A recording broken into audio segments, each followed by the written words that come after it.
Hi, it's MG from MG Makes. Welcome back to my channel. This week we're going to give the lathe a bit of a rest after the abuse from last week, which was the Foolish Gold video. I'll leave a link up here to that video.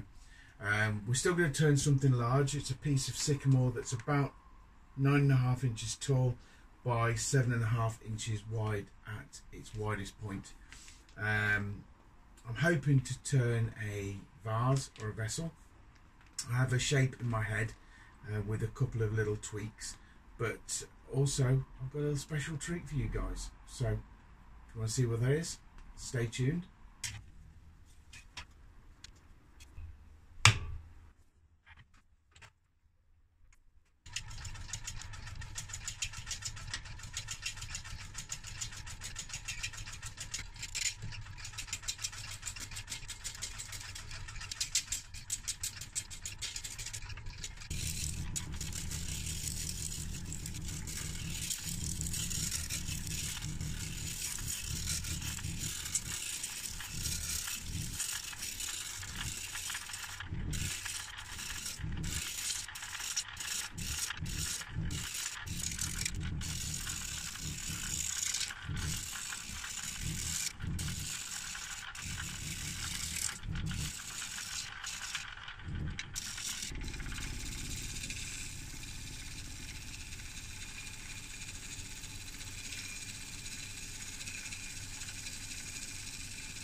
Okay, well, as I'm turning this, I'm realising that I think I've turned it inadvertently upside down. So, put a tenon in here, part it off, flip it round, put it back in the 4-jaw chuck, hollow it out a little bit, and then get some colour on it.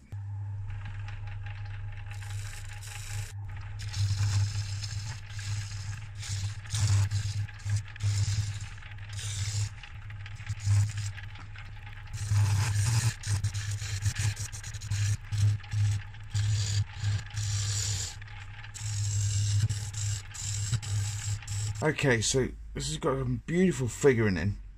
I'm hoping to be able to take out enough of the middle to be able to let light through this.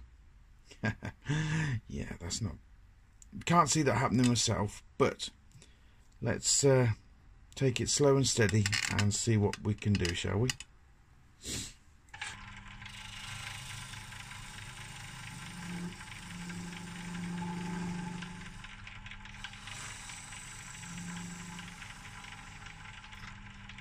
I'm only using the lightest of pressure.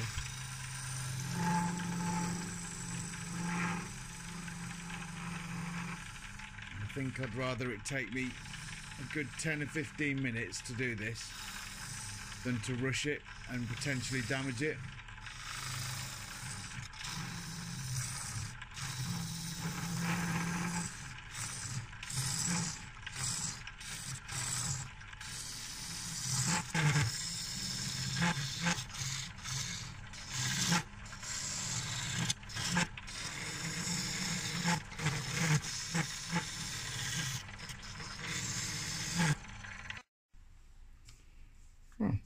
I'm quite happy with the fact that I've turned it into a hollow form, because look, I can get my finger in there.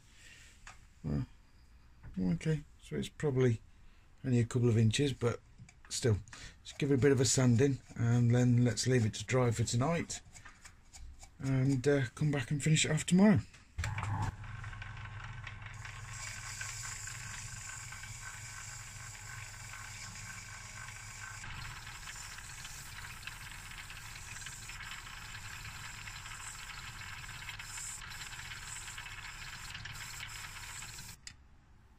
I've saved you the tedium of me sanding up to 600 grit.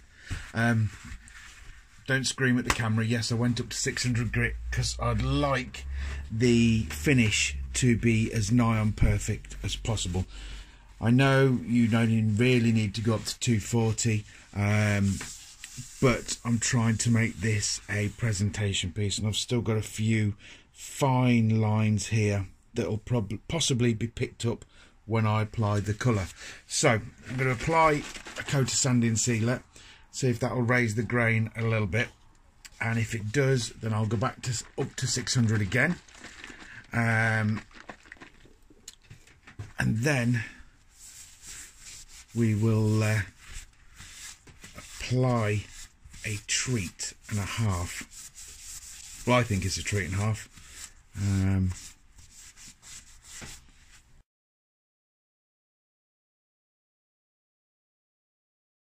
Almost a shame to cover the grain up, to be fair, because that is just fantastic. But I'm going to, so and I'm not going to feel sorry about it. Okay, on to the fun stuff. Okay, for those of you that know me, know that I'm tight. There's no secret about it. I hate waste, and with that in mind, do you remember the video Ripple in the Abyss? Well, I saved the mixed inks that I had got, and in these little jars that I bought from Axminster, and this project sprung to mind because, let's just shake these up, mix the water-based dyes again. The dyes I got are the Liberon water-based dyes. I'll leave a link in the description below.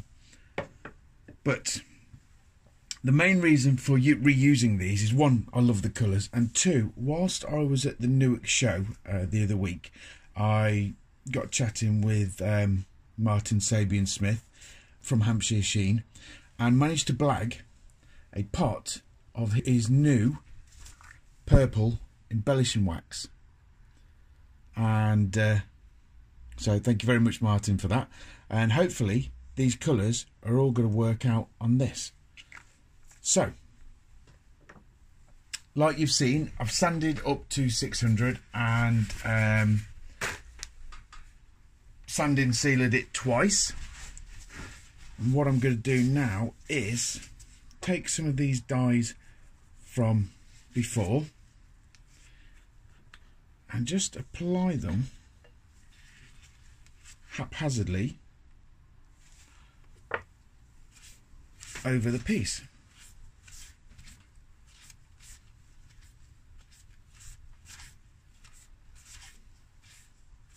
Like I said in my last video, there's no right or wrong way to do this, and it always looks a damn sight worse before it looks better. So with that in mind, this now looks like it's just got a case of the alien chicken pox. So that's the blue.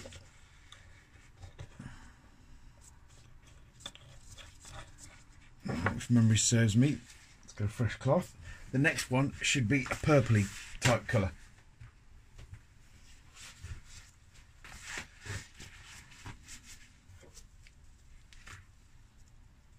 Although that does look purple on camera, I can guarantee you it's a bluish. Dark blue, but it's bluish. So, oh no, this is more of a green. Oh, I like this. Very aqua-esque.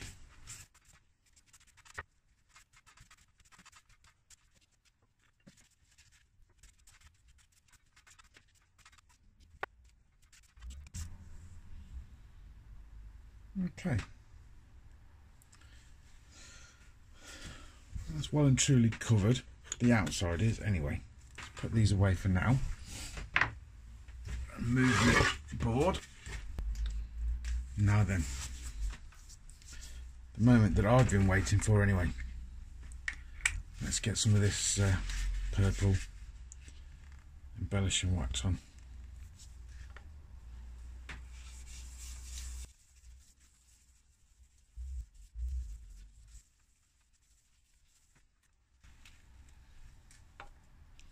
It's a beautifully vivid colour. I know vivid seems to be one of my favourite words in videos and colours and things like that, but I've got to say, I'm very striking almost.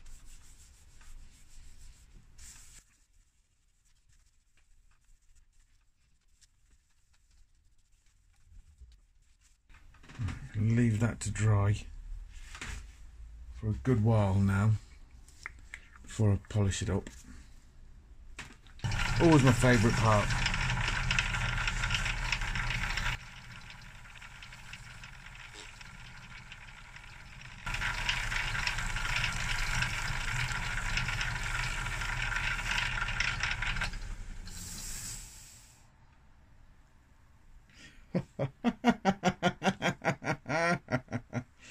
Wow, look at the purple in the grain there. Just incredible.